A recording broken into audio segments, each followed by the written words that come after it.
Si Richard Sanderson ay isang kilala at sikat na mang-aawit noong dekada 80. Siya ay isang French singer-songwriter na kilala sa kanyang malambing na boses at romantikong mga awitin. Siya ay isinilang noong March 5, 1953 sa Taplow, England. Ang kanyang pagmamahal sa musika ay nagsimula sa murang edad dahil sa kanyang ama na isang drummer at ang kanyang ina na isa namang akordeonist.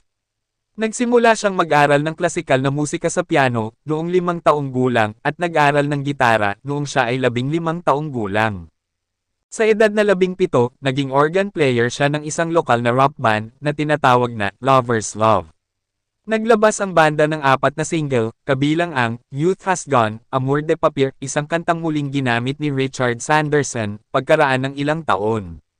Pagkatapos ng 3 taon, naging opisyal na piyanista siya, nina Nancy Holloway, at David Christie. Sa edad na 21, bumuo siya ng kanyang sariling banda, at nag-perform sa mga hotel, sa buong mundo. Lumipat si Richard sa Estados Unidos, at nag-perform kasama ng iba't ibang banda, habang nag-aaral ng harmony at orchestration, sa Berklee College of Music. Sa edad na 25, bumalik siya sa England, at nagtrabaho sa sikat na Trident Recording Studio. Sa ilalim ng Vogue Records, naglabas siya ng kanyang unang solo single na Unbent de Folly, sa ilalim ng pangalang Richard Laurie. Pagkatapos ay naglabas siya ng kanyang unang album, No Stickers Please, noong 1979. Sa Trident Studio, nakilala niya ang sikat na film composer, na si Vladimir Cosma, at napili siyang gumanap ng pangunahing tema ng hit movie na La Bombe, na pinagbibidahan ni Sophie Marceau. Siya ang boses sa likod ng mga kantang Reality, Dreams are my reality, the only kind of 30-30, Don't do it again. If so, just tell me when. at Go On Forever. This light in the lobby. Ang mga kantang ito ay lumitaw sa soundtrack album ng pelikula at bilang mga single kasama ang iba pang mga kanta mula sa pelikula. Ang kantang Reality ay naging number 1 hit sa 15 bansa, kabilang ang France, Germany, Austria, Italy, at Switzerland, at nagbenta ng 8 milyong kopya sa buong Europa at Asia. Ang Reality ay kilala sa Germany, at maraming beses nang na-cover sa DSDS, ang German version ng American Idol. Noong 1982, naglabas ang Polygram ng bagong studio album ni Richard Sanderson, ang I'm in Love. Ang bersyon ng Aleman ay naiiba sa 2 track mula sa bersyon ng Pranses Not Made For Me at Reality.